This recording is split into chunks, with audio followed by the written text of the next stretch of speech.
آئیے کتاب رحمت سورہ الکہف اٹھائیں۔ اللہ تعالیٰ نے ایک واقعہ بیان کیا ہے حضرت موسیٰ اور حضرت خضر علیہ السلام کا، کہ حضرت موسیٰ علیہ السلام عزم مصمم کر کے جب چلے تو اللہ فرماتا ہے کہ ہم نے حضرت موسیٰ علیہ السلام کو جس بندے کی نشانی بتائی تھی وہ بندہ ان کو وہاں مل گیا۔ سفید چادر اوڑے حضرت خضر علیہ السلام وہاں لیٹے ہوئے تھے، تو یہ جا کے ان کے پاس کھڑے ہو گئے کہ حضرت میں آپ کی خدمت میں اس لیے آیا ہوں کہ اللہ نے آپ کو جو خصوصی علم عطا کیے ہیں میں ان کو سیکھنے کی غرض سے آپ کی چوکھٹ پہ آیا ہوں۔ کہا تم میرے ساتھ صبر نہیں کر پاؤ گے، معاملے مشکل ہیں، سفر دشوار ہے، منزل کٹھن ہے، اور میرے معاملات ایسے ہیں کہ تم اعتراض کرو گے اس کے بغیر تم رہ نہیں سکتے۔ حضرت موسیٰ علیہ السلام نے کہا اگر اللہ نے چاہا تو آپ دیکھیں گے میں صبر کروں گا اور آپ کے کسی حکم کی کسی کام کی میں نافرمانی نہیں کروں گا، کسی کام کا انکار نہیں کروں گا۔ کہا کہ اچھا شرط یہ ہے کہ جو میں کروں اس پر تم اعتراض نہیں کرو گے، سوال نہیں کرو گے، یہاں تک کہ میں خود ہی نہ بتاؤں۔ تو کہا کہ یہ شرط ٹھہری، میں کوئی بات نہیں کروں گا۔ فانطلقا، دونوں چل پڑے، دریا کے پار جانا تھا۔ جو کشتی کا مالک تھا، کشتی بان تھا، وہ حضرت خضر علیہ السلام کو جانتا تھا تو اس نے کرایہ بھی نہیں لیا، لیکن جب کشتی پر سوار ہوئے تو عصا مار کے حضرت خضر علیہ السلام نے کشتی کا ایک پھٹا توڑ دیا۔ تو بے ساختہ حضرت موسیٰ علیہ السلام نے کہا آپ نے پھٹا توڑ دیا، یہ سارے ڈوب جائیں؟ کہا میں نے کہا تھا نا تم میرے کاموں پہ صبر نہیں کر پاؤ گے۔ تو حضرت موسیٰ کو یاد آیا، کہا میں بھول گیا تھا، اس پر مواخذہ نہ کیجیے۔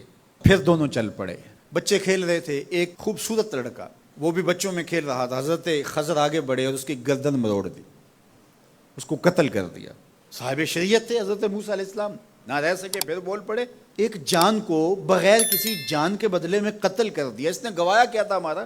آپ نے بہت ہی جو ہے وہ غلط کام کیا، یہ کام اچھا نہیں کیا آپ نے۔ کہا میں نے کہا نہیں تھا کہ تم میرے ساتھ صبر نہیں کر پاؤ گے۔ کہا ایک موقع اور دے دیجئے، اب اگر میں نے کوئی اعتراض اٹھایا تو پھر دوبارہ مجھے آپ اپنی صحبت میں نہ رکھیے، عذر تمام ہو جائے گا۔ پھر دونوں چل پڑے، یہاں تک کہ ایک بستی میں دونوں آئے تو آپ نے بستی والوں سے کہا کہ ہم مہمان ہیں، آپ ہماری مہمان نوازی کیجیے، کھانا کھلائیے۔ تو انہوں نے انکار کر دیا، کہا کہ ہم تو آپ کو بلایا نہیں ہے، آپ خود آئے ہیں، آپ اپنے کھانے کا خود انتظام کیجیے۔ گزر رہے تھے گلی سے تو ایک دیوار گرنا چاہ رہی تھی، تو جلدی سے اس دیوار کو مرمت کر دیا۔ کہا حضرت ہم اگر چاہتے تو اس پہ اجر لے سکتے تھے، انہوں نے ہمیں کھانا تک نہیں دیا اور ہم ان کی دیواریں سیدھی کر رہے ہیں۔ کہا اب تمہاری میری جدائی ہو گئی، تم نے یہ بھی اعتراض کر دیا۔ تو انہیں یاد آیا کہ وہ یہ بھی اعتراض ہو گیا، اب میں تمہیں بتاتا ہوں کہ یہ 3 کام میں نے کیوں کیے۔ اللہ اکبر۔ اب سنیے، قرآن ہمیں بتاتا ہے کہ ظاہری علم بھی ہوتا ہے لیکن کوئی باطنی علم بھی ہوتا ہے۔ کہا وہ پہلی بات کشتی والی سنو، یہ 2 مسکین بچوں کی کشتی تھی، ان کے گھر کا چولہا اس کی کمائی سے جلتا تھا۔ دریا کنارے کنارے ایک ظالم بادشاہ رہا تھا جو لوگوں کی کشتیاں چھین رہا تھا، ہم نے تھوڑا سا عیب لگا دیا، وہ ٹوٹی کشتی چھوڑ کے چلا گیا۔ اب وہ تھوڑے سے پیسے لگا کے کشتی مرمت کرا لیں گے، گھر کا چولہا جلتا رہے گا، بتاؤ اچھا کیا یا برا کیا؟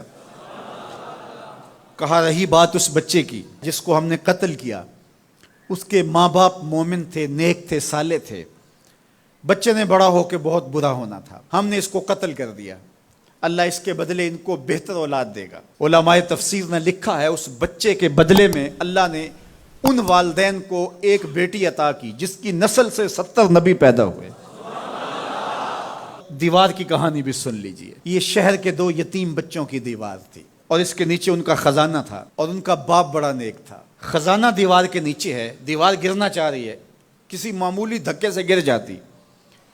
2 ہی صورتیں تھیں، یا وہ بچے خود اپنا خزانہ اٹھا لیتے یا لوگ اٹھا کے لے جاتے۔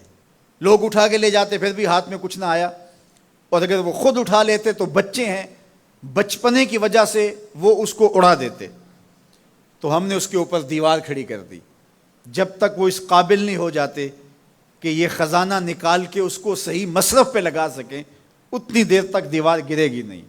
اللہ اکبر۔ وہ کسی وجہ سے دیوار قائم رہے گی، اور جب وہ اس عمر کو پہنچ جائیں گے جس عمر میں وہ اس خزانے کو سنبھال سکیں گے تو پھر دیوار خود بخود گر جائے گی اور یہ خزانہ نکال کر کے اپنے کام پہ لے آئیں گے۔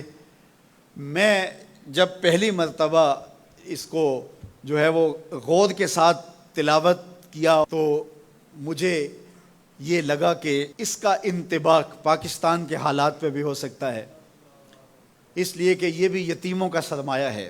کتنے یتیم روتے بلکتے رہ گئے اور ان کے سر سے جو ہے وہ سائے اٹھ گئے اس وطن کے لیے، لیکن میرے مالک نے اس ملک کے خزانوں پر گہرے پہاڑ اور بڑی بڑی دیواریں کھڑی کر دی ہیں۔